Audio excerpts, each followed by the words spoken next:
Hi, Kathy. Hi, Whisper. Hi, Denise.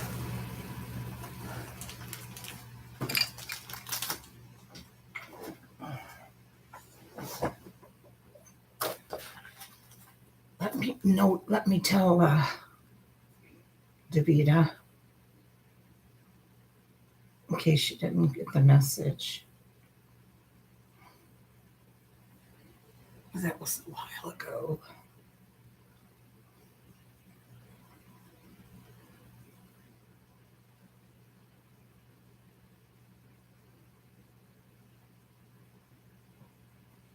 Had a fun auction today, huh, guys? Wasn't it fun? Fun. I thought it was nice. Oh, man. I thought you was going to bed. Couldn't you sleep? You couldn't sleep tonight? Huh? It was a lot of fun.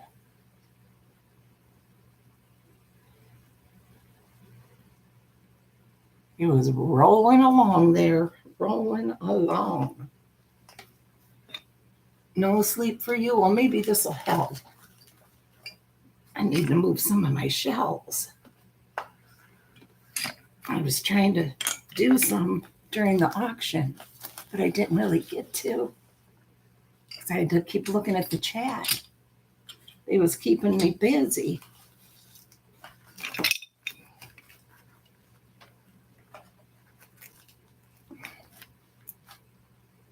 I'll show you guys some of them sometime, more of them when I get more done, okay? If you want to see. We are going to read from one of our old magazines. You're awake now, Kathy. So you missed it? You can go and watch the replay. That's what's good about it.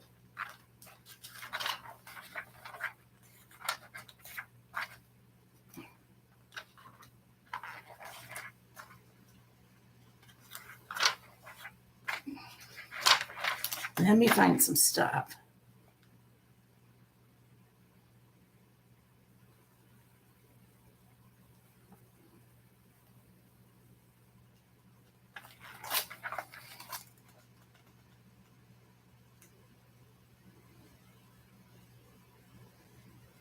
Here is a time capsule from the 1960s.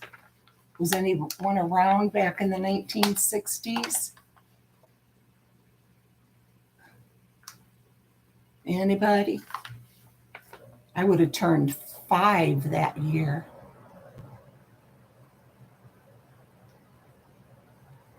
You were? Me and Denise. You weren't around yet, LMN. Me, Denise, and Whisper so far. And Kathy.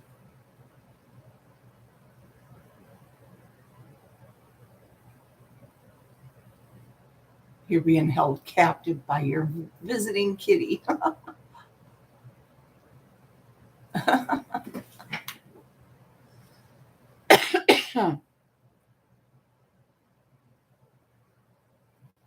Oh, let me tell Moo too, because she said she's wanted to listen if I read.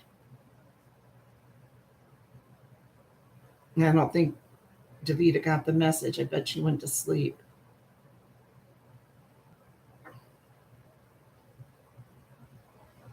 Moo said she's super tired, but she would lay down and listen.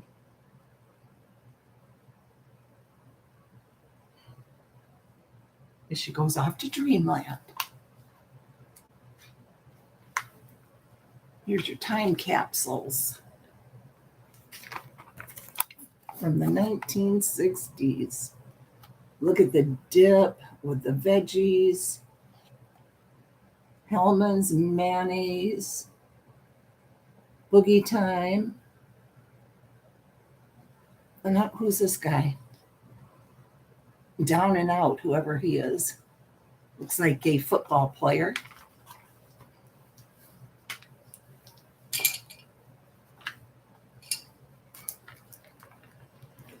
Poor Moo. Yeah, her air conditioning's out. Poor lady. She's miserable. Dullsville Health Spa and Mayo. Chubby Checkers starts a new dance craze with the twist. Me too, Kathy. Well, I'm 39. Hitchcock's Psycho earns a fortune at the box office. Harper Lee publishes To Kill a Mockingbird. Cassius Clay, later Muhammad Ali, boxes his way to gold at the Summer Olympics. Ohio Art Company introduces Etch-a-Sketch for all the little baby boomers. We were baby boomers. Presidential politics change forever with televised debates in which the youthful John F. Kennedy shines. 4 Black college students peacefully protest with a Woolworth's lunch counter sit-in, and Merriam-Webster adds these words to the dictionary. Blindside. NFL fans fear the worst when New York's Frank Gifford, bottom right, goes down after Philadelphia linebacker Chuck Bednarik jolts him with a tackle that he never saw coming. I did too, whisper. COBOL. I bet Moo knows this one. COBOL. Computer programmers learn to code with Common Business Oriented Language, a software language that runs on more than one type of computer system. Crudités, the French way to say raw things. This appetizer consists of fresh vegetables above, we saw that, usually with a dip. Discotheque. Le Club opens in New York. It's a members-only night spot where the elite mingle and dance to records instead of live bands at the top right there. You saw the ball. Doofus, meaning a foolish, stupid, or incompetent person. This bit of student slang may stem from the Scots doof or dolt. Dullsville. Beatniks use this term to express boredom with or disapproval of an idea or place. Free jazz. Saxophonist Ornette Coleman's album of this name features experimental jazz improvisation. The album title gives a name to a movement. Golden Oldie. LA DJ Art LeBeau devotes part of his radio show to spinning nostalgic hits. Hair gel, a vicious hair product called DEP, D-E-P, not Johnny Depp, gives styles a drier look, replacing the wet sheen dapper dads and dudes aspired to in the 50s. Health spa. The exclusive Golden Door Retreat gains fame as a destination for the rich and famous to rest and recuperate. Mayo. Convenience cooking is on the rise, and this condiment is an ingredient in a surprising number of recipes, from salad to cake. Peace Corps. Peace Corps. Hey, Margot. Senator John F. Kennedy envisions talented men and women from the U.S. using their skills to help in developing countries. As president, JFK will see the program become reality. Radar detector. This device alerts drivers when they've been targeted by a radar beam, such as those used by law enforcement. I'm surprised that they had that in 1960. You remember that depth stuff, do you? Soul food, down-home cuisine with roots in the rural South connects Black Americans to their cultural heritage. Subcompact, smaller, more fuel-efficient cars capture the public's attention. Wow, 1960 they were doing all that?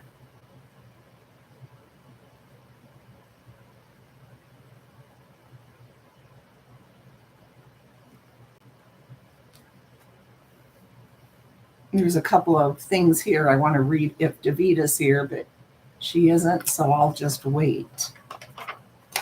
She would like it. Here's a picture of soul food. A lady cooking soul food. Looks like she's got some yummy bread coming out of the oven. Zephyr Wright put soul food and its ties to Black social and political movements on the table at the White House. Soul food's roots are entwined with Southern cooking. They share ingredients and handed down techniques. Black people leaving the South took along the cuisine, and as the civil rights movement grew, soul food came into common use, per Merriam-Webster, page 12, connecting them to their unique heritage. Soul also applied to music, brothers, and sisters. That's cute, Moo. Let's see. Zephyr Wright, expert soul food cook, and the Lyndon B. Johnson family's private chef, told the president of her experiences with segregation. LBJ used these firsthand accounts to gain support for the 1964 Civil Rights Act. Hi, Carol Plant.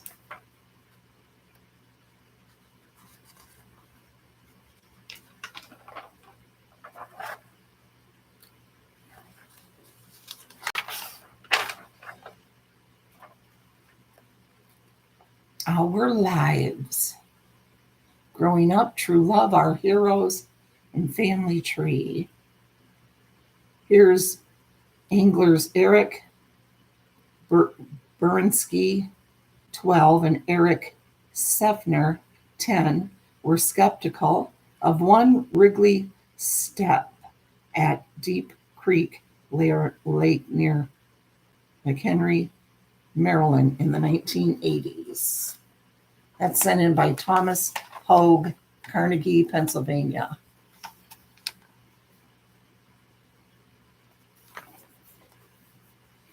Good, Carol. I'm glad you do. I'm glad, because I love reading them. And I'm glad others like to listen. Moo, it's down to 84 here.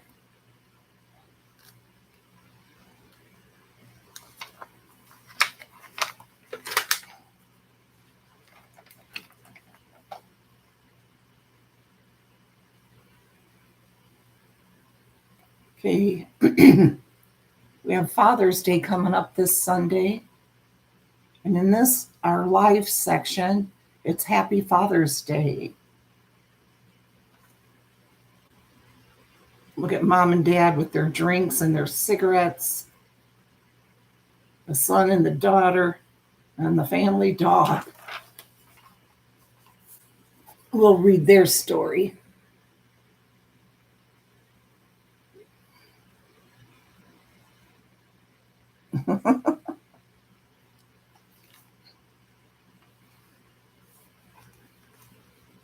Sham always made it right through. Son recalls his father's challenges in tough times. By Jack Hahn, Sun City West, Arizona.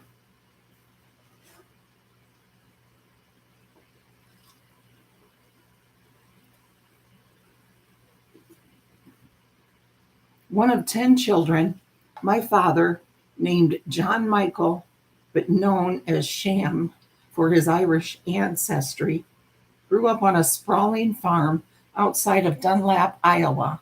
Hi, Davida. He looked forward to Saturdays when he got a quarter to shoot pool in town.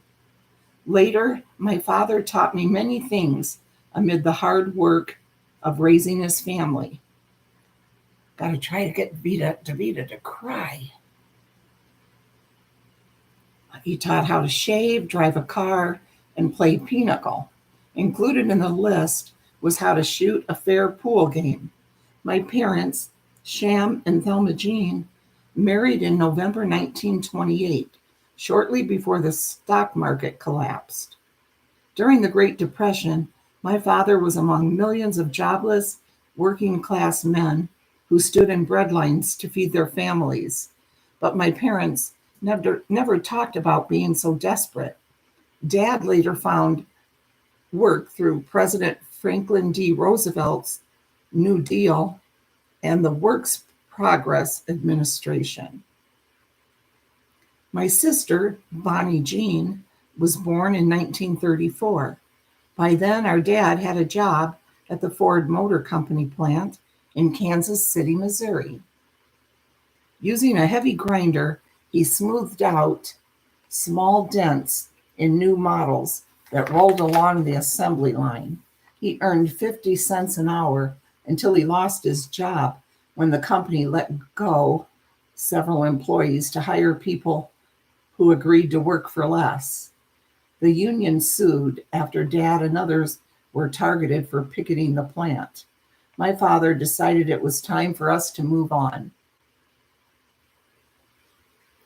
In 1940, we arrived in California, where Dad got a job at Lockheed Corp plant in Burbank. He purchased our first house, a nearly new two-bedroom tract home, for $3,400, $50 down, and monthly installments of $31.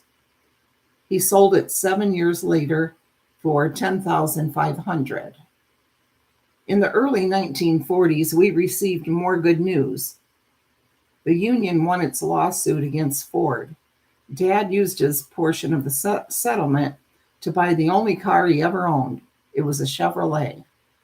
Finally, at age 43, my dad found his calling when he bought a small tavern in rural Oakview, California, about 4 miles from Ojai. The Shamrock Inn opened on St. Patrick's Day in 1947. He loved owning the tavern, and by then he'd earned some simple pleasures. A sports fanatic, Dad was thrilled when I became a sports writer for a Hollywood newspaper and got him tickets to various events. Unforgettable was the night of October 21st, 1953, when we attended a football game between Notre Dame and the University of Southern California. We enjoyed an early dinner at Julie's, a popular sports bar in the shadow of the LA Memorial Coliseum, while watching a world middleweight boxing championship on the bar's TV. Someone passed a hat with slips numbered from 1 to 15.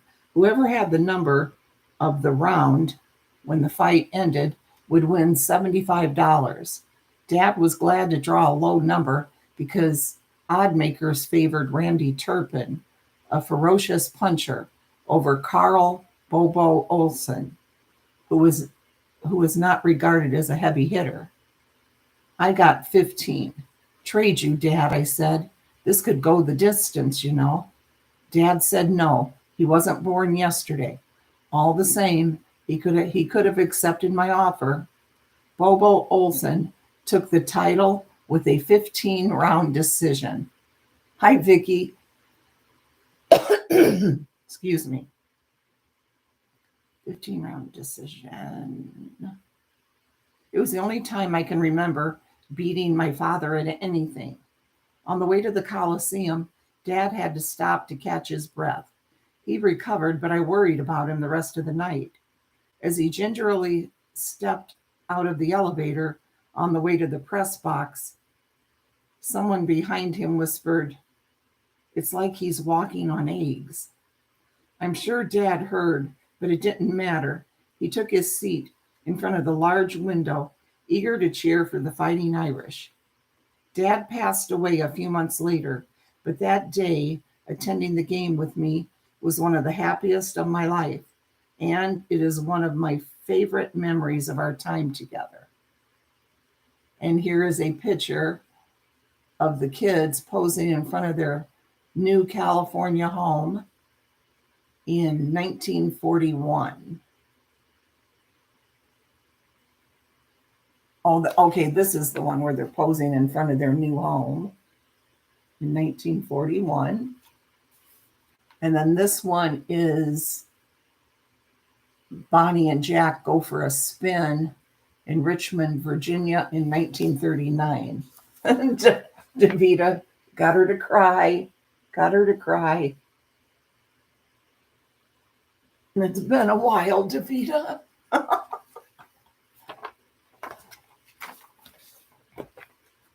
She gets emotional.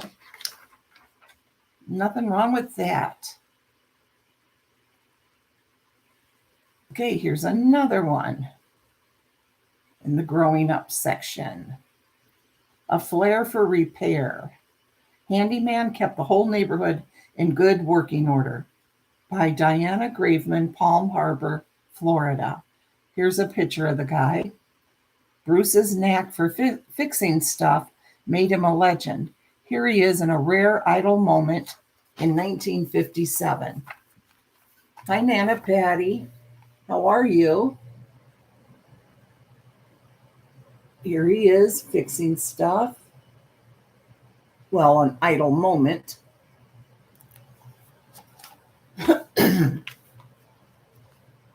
Across the front of the sweatshirt I held up to show my husband, Don, was the phrase, Grandpa, the man, the myth, the legend.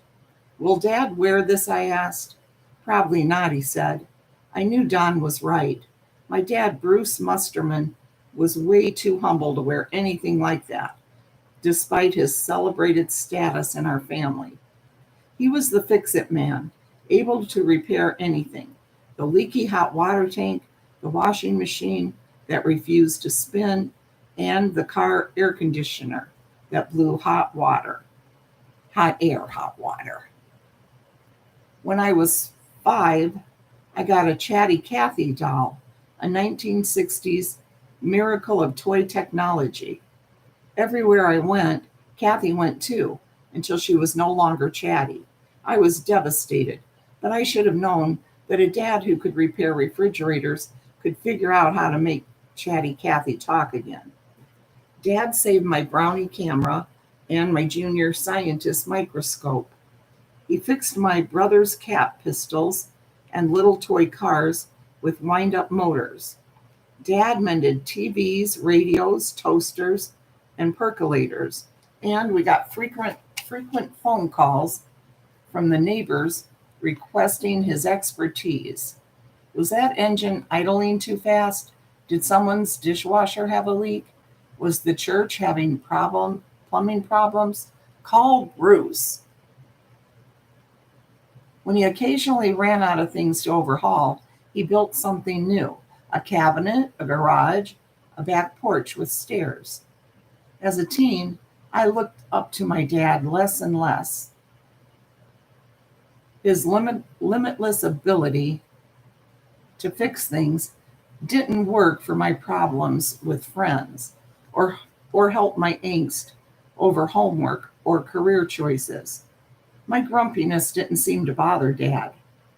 When my car broke down and I called him for help, he just fixed it. When I married Don, he wasn't a handyman, but over the years, my dad helped him replace the roof on our home and repair every one of our major household appliances. With Dad as a master teacher, I figured my husband would eventually inherit Dad's DIY crown. To everyone's surprise, our youngest daughter, Teresa, is the one who's taken on that role, and she now wears the tool belt in the family. Just like her grandpa, that girl can fix anything. My dad is now in his 90s and can no longer lift things or handle heavy tools. Teresa encourages him to supervise when she is doing a repair, and we remind him that she inherited her uncanny handiness from him.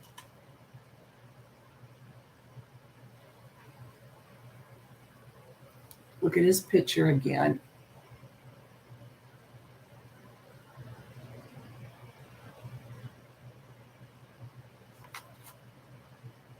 Mine too. Mine still does know how to do everything. It's just harder for him now. But that's how my dad always was.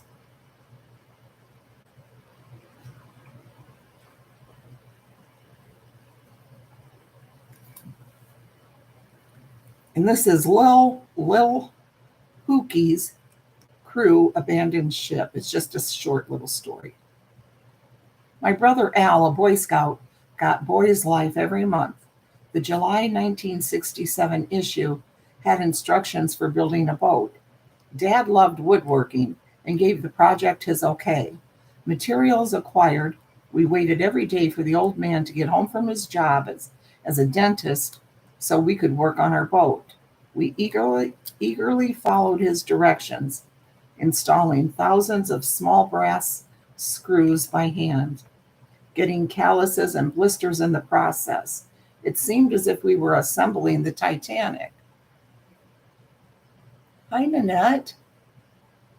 I can't either. I was ready to fall asleep, and then I got like a second wind. So I said, you know what? I'm going to read a few stories and then go to bed. And if there was anybody else in my shoes, they'd come and listen.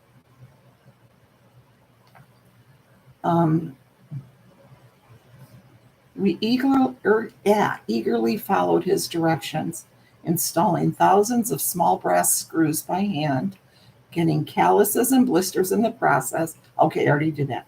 To Mom's dismay, we ruined a lot of clothes with marine varnish and paint. We named the craft Lil Pookie after our youngest sister's nickname. We tested its buoyancy in our neighbor's pool, and then we were ready for a weekend camping trip. We strapped the heavy wooden boat to the roof of Mom's station wagon and took it to a lake Dad's cousin owned. We launched Little Pookie and spent 3 days fishing, swimming, and rowing all over that lake. Upon leaving, we flipped the boat over and left it on shore, ready for our return. But summer ended and Dad's cousin sold the property that winter. We never went back to retrieve Little Pookie, but the experience of building it with my brothers and our dad was priceless. That's from Gary Watts, Southport, North Carolina. And this is the brothers, Alan, David, and Gary, with their dad, Ron Spivey, in 1967 in their little boat, Little Pookie. Looks pretty good.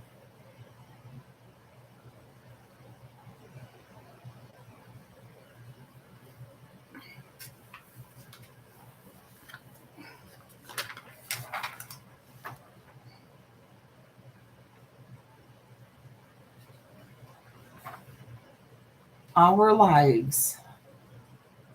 True love. Learning from the best. Mom and Dad show how to share a rich life together. The Salzmans with children Elaine, Romy, Carolyn, Jim, and Raj in 1953. We're going to read their story.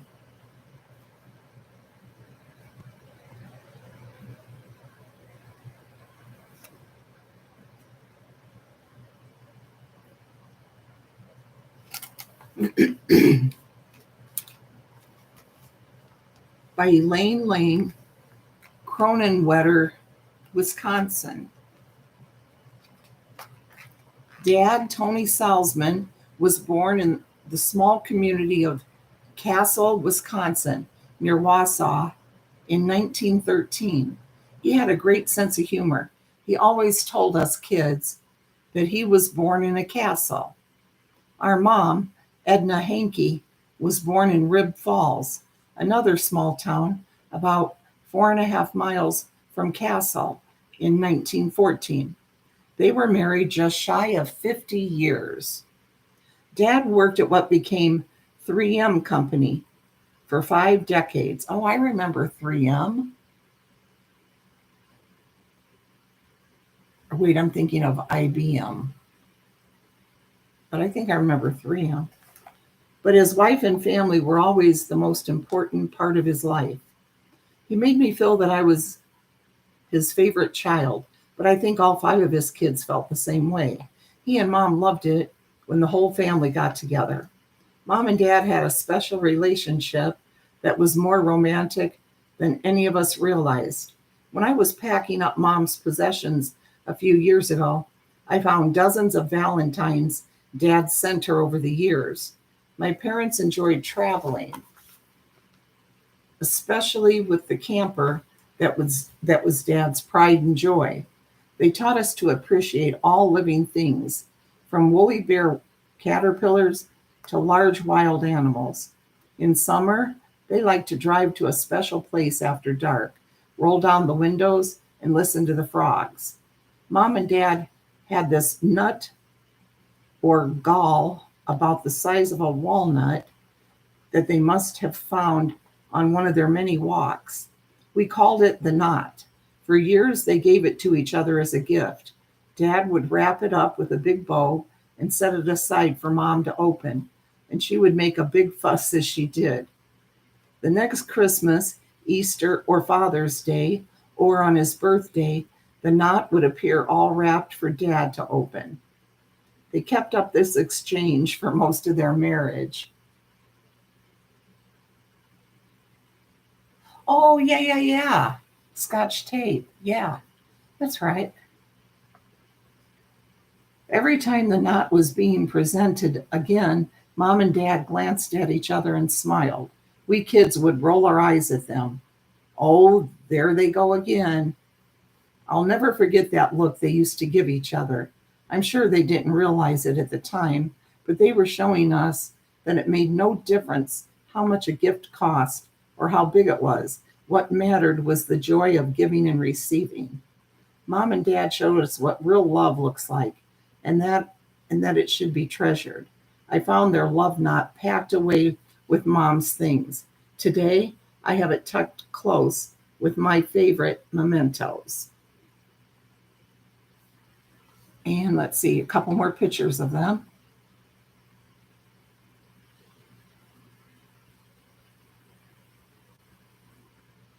They're here holding hands in the 1960s, and then here they're younger.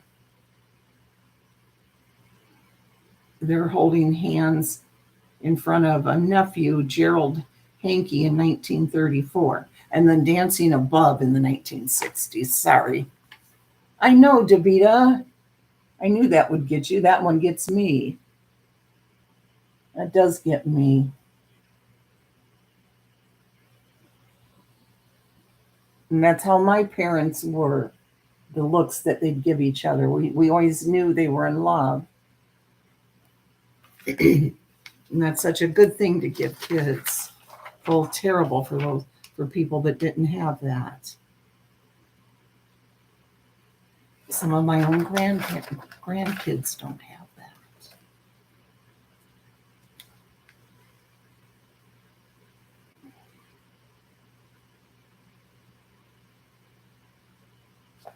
Let's see.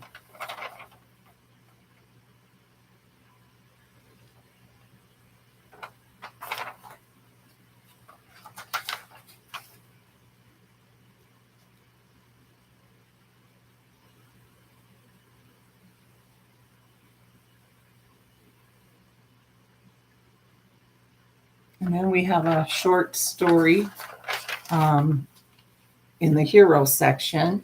In Japan, after the war, GI witnessed life in Kobe start up among wreckage. This is by Malcolm Fife, Fountain Run, Kentucky.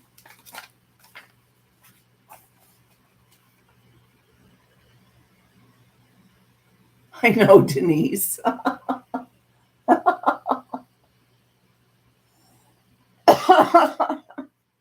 When Wouldn't that be nice? Thank you, Nanette. Hey, where's Big Mama and Cross-Eyed Betty? Where are you two?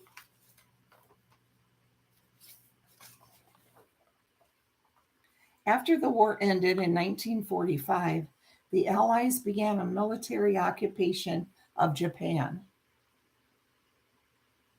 Oh, hi, Kathleen Cruz. I'm glad you've been watching, listening. Thank you. Appreciate that. I was part of the forces stationed there, serving in the U.S. Army in Kobe. I worked at a medical supply warehouse that employed several Japanese workers. One of our tasks was flying medical supplies to areas that had been devastated by the war, such as Iwo Jima, Guam, Okinawa, Korea, and the Philippines. Brigadier General Robert W. Critchlow, who was in charge of Kobe base, ordered me to personally deliver supplies to Seoul, Korea on a fighter plane. Wish I could get this stupid fly. Wait a minute. I think I can get it. As long as it doesn't move.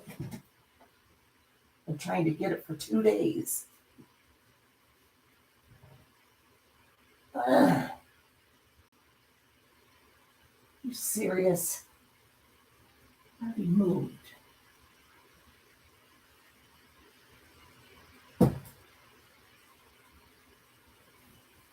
Well, now it's on the dish drainer, but it's like underneath. So it's hard to get. I'm still going to try.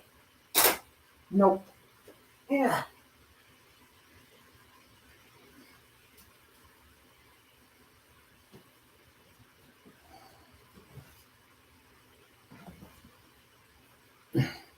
They sure don't waste any time finding a way in when it gets hot, do they?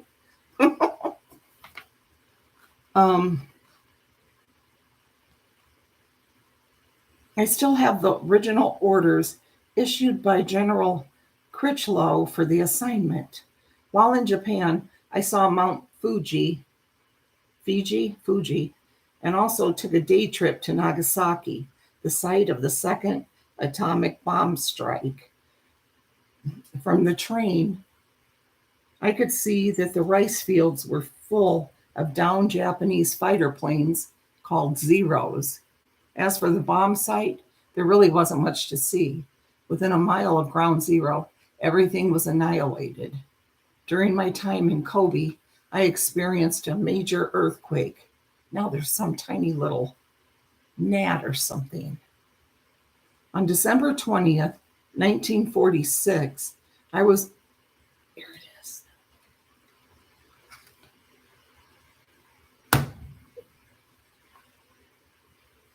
Can't believe I missed that too. Let's see. I'm batting 1,000 tonight. I was asleep in my quarters on the 5th floor of an old building. I was awakened by shaking and looked outside to see the buildings opposite me swaying. People in various degrees of dress were running through the street, and everyone in my building began to run down the stairs to get outside. No one dared use the elevator. The earthquake was a magnitude 8.1, and 1,362 people died. Hi, Barb. Well, I have a...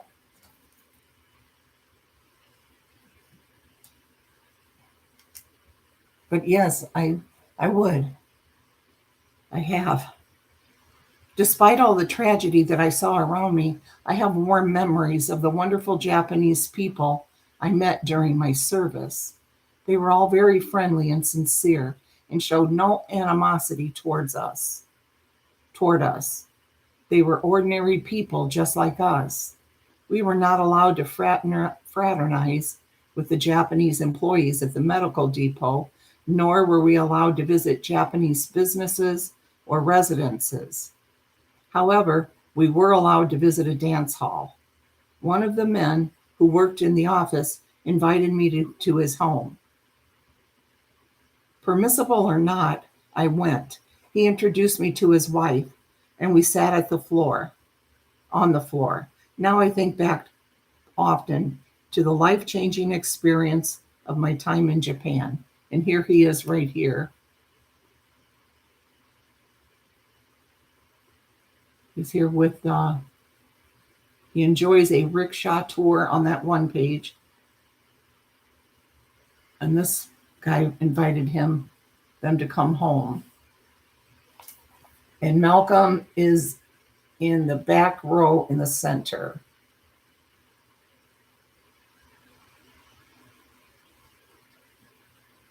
One of his co-workers invited him to come home. Hi, Tina Bina. Come meet his family, have dinner.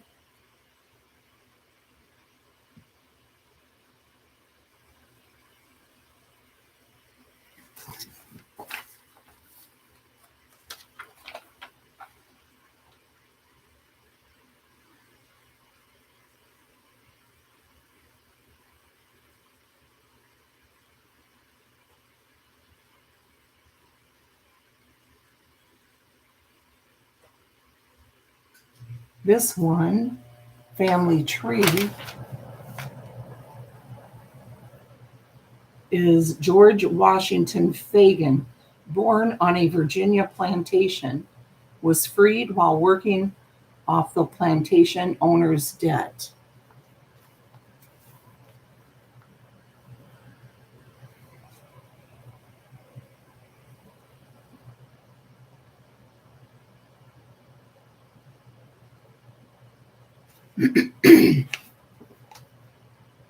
He looks like a noble man the way he's posed. Good night, Barb. I'm not going to be far behind you.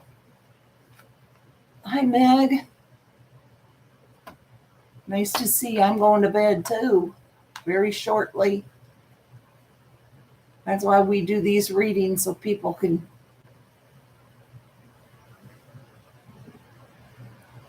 Search for African American family history. Enslaved child's job points to lineage. As the family historian, I discovered that my great-great-grandfather, George Washington Fagan, was born in 1819 in Buckingham County, Virginia. Several facts in my sources point to George's father being the plantation owner. First, George was taught to read and write. In addition, as a youngster, his primary duty was to keep the master's big black boots clean and shiny. Jeez. Good night, Nanette. Just going to read a couple more. Usually go about an hour. Well, we care about you very much too, Meg. Then as a young man, he acted as a foreman for the operation of the plantation. Last, he appeared in the 1870 census under the classification mulatto.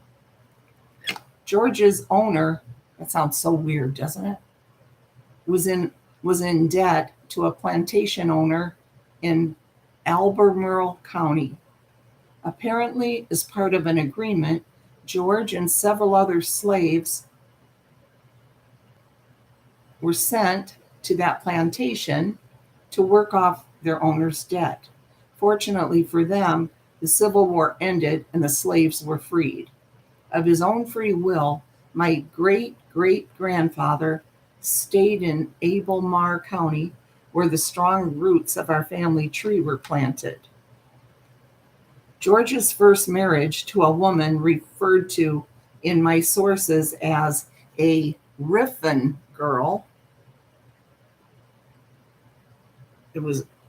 First marriage was to a Riffin girl. She died sometime after their only child, Ardelia, was born in 1847. His second marriage to Angeline Randolph produced 10 children, an important and dynamic branch of our family tree. Ardelia, I don't know how you pronounce it. Fagin married Harry Armstead, who during slavery times was put up.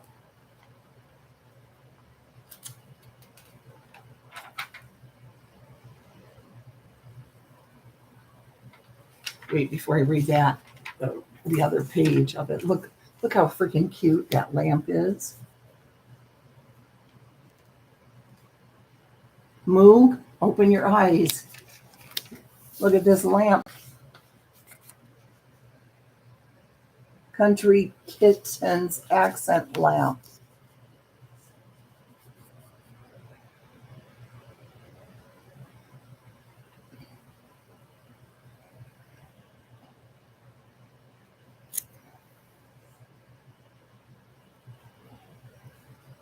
She's probably sleeping. Isn't that cute though? Look at that shade. Oh, and then the little kittens hanging off the branches and playing underneath. And there's a bird. You'd think I'd get this nail polish off, wouldn't you?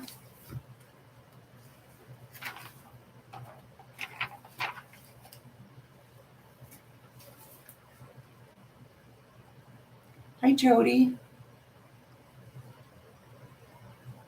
Okay, Ardelia Fagin married Harry Armstead, who during slavery times was put up for sale 4 times. Each time, Harry's slave master was not satisfied with the offers he received and therefore did not sell him. The 1880 census listed Harry as a farmhand. The 1900 census showed him owning his own farm, free and clear. Harry and Ardelia had 10 children, including my grandmother, Bessie, who was born in 1890. She was able to get a 3rd or 4th grade education and described to me how she wrote her lessons on a piece of slate. Her husband, John Washington, born in 1887, could not read or write. I remember him marking an X on his paychecks so that my grandmother could cash them. I discovered John in the 1900 census, where he was 13 and classified as a full-time farmhand. Bessie and John had 7 children, including my wonderful mother, Louise, born in 1923. I'm the oldest of 5 children, born in 1943. Well, her mother was born in 1923. I don't know if I said that right. I'm the oldest of 5 children. I'm born in 1943. I am named after my great-grandfather, Harry Armstead, born 100 years earlier in 1843. Although research indicates that some of our ancestors bore the yoke of slave experience, it also shows that they triumphed over this negative history with strength of character, religious belief, and a firm commitment to self-development and survival of the family. You saw it, Moo? Good, I'm glad.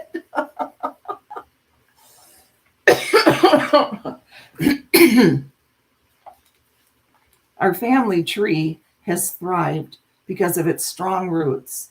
Descendants of the enslaved boy who shined his master's boots have succeeded in such diverse professions as law, medicine, banking, history and research, real estate, music, the military, education, and the ministry.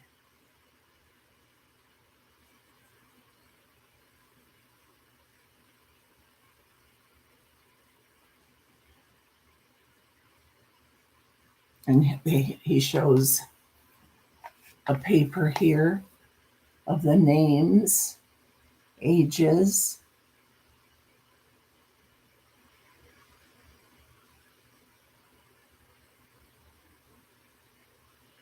Interesting, isn't it?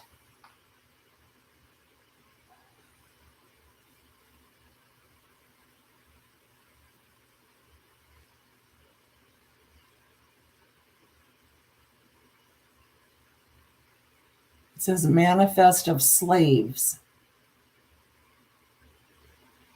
Passengers on board the Tacoma Wild Cab something Martin, New Orleans.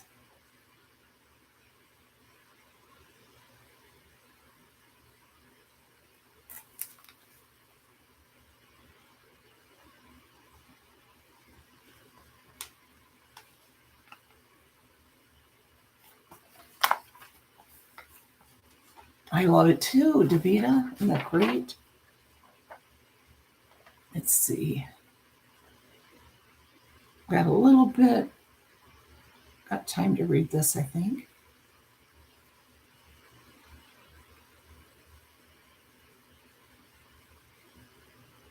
Okay, here we go. We're going to read about this kid, newspaper boy.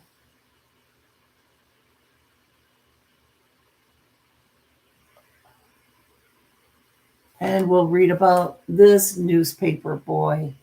And then we'll go to bed.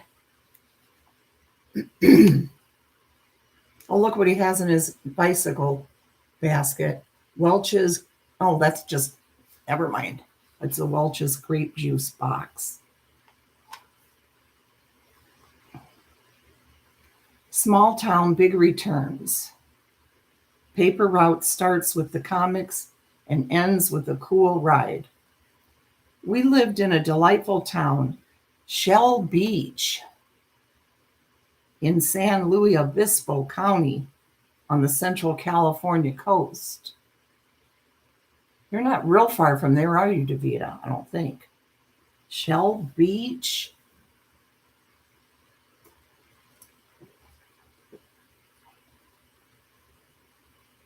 Mom and Dad bought their first home and paid $60 a month on the mortgage. I don't know why I should remember that, except in the early 60s, it was a large payment for them. They didn't need my financial help, but seeing them committed to their obligation instilled in me a good work ethic.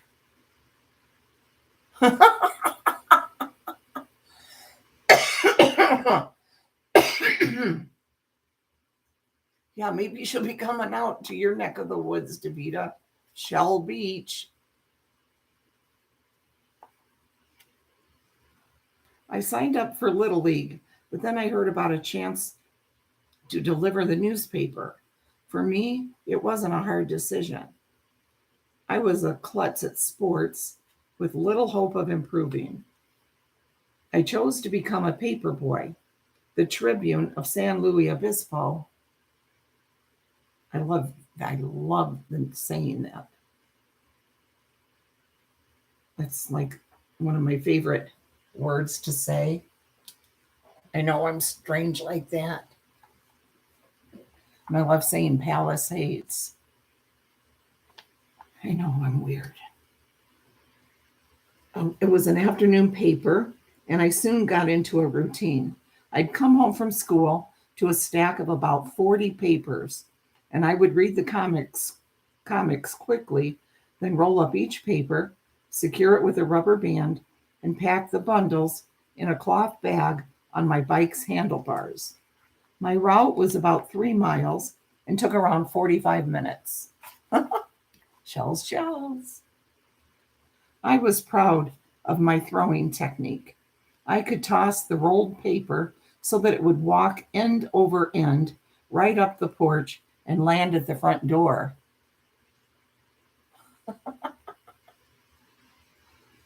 That's cool. It would walk right up to their front door the way this kid threw it. Once a customer complained I'd broken his screen door.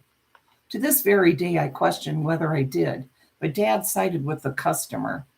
So, as a good businessman, I paid for the repair. Collecting was a chore, excuse me, that I never wanted to do alone. I used to bribe my friend David to go with me by first taking him to the corner store for a pie or candy and a Coke. The Tribune sent me a bill every month. Whatever was left over after I collected $1.75 from each customer was my salary, about $30 a month. I saved most of it.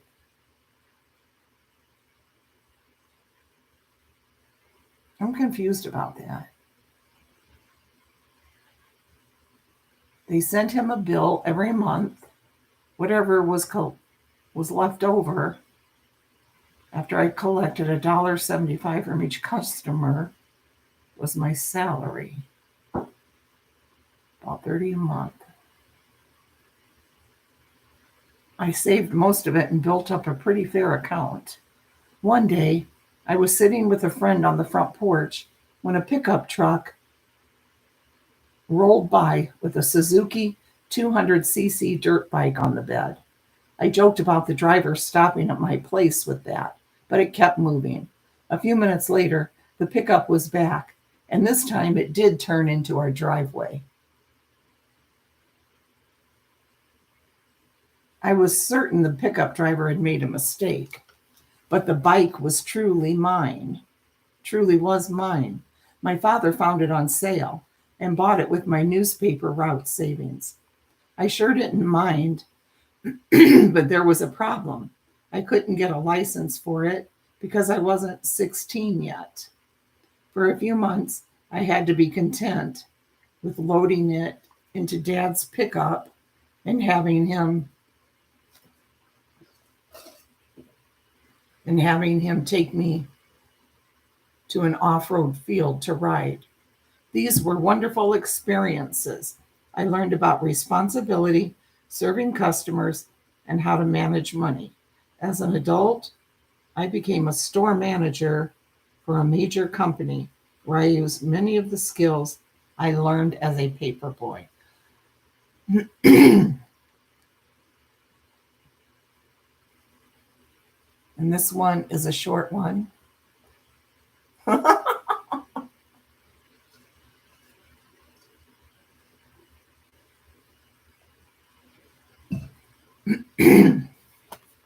And then that'll be it. It's not even a gnat. I don't know what that is. Or it's a different kind of gnat.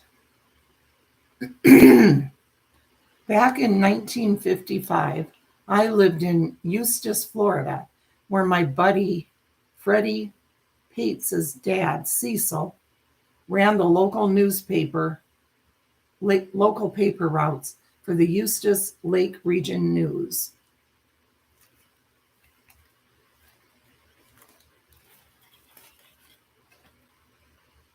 Cecil hired me to deliver papers before school. Every day I got up at 3:30 a.m. to pick up my stack of papers at a gas station downtown. My first stop was the hospital, then a few stores, and finally about 10 private homes. By 6 a.m., I was back home where I went straight to bed again to sleep for another hour before school.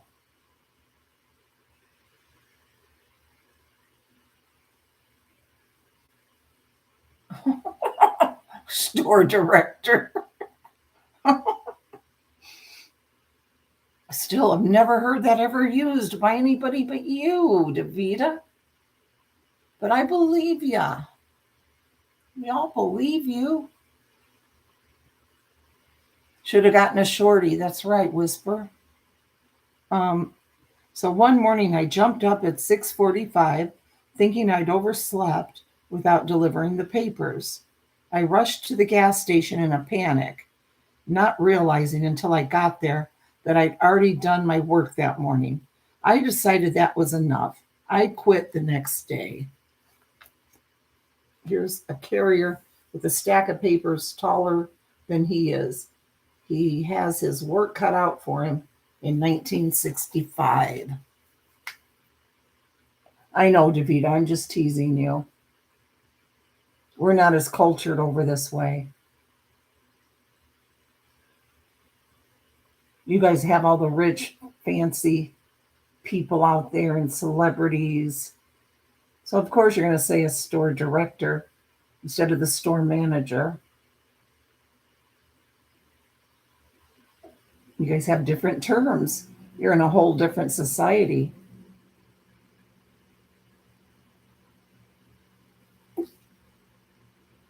You live in a whole different world.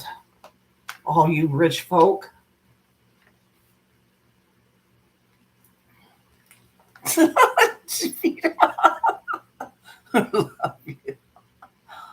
Okay, guys, thanks for coming to listen. I'm going to bed. I hope you do too. Let's get some sleep. Bye, guys. Thank you. Good night, Margot. LMN, Denise, Whisper, everyone. Thanks for listening. I appreciate you.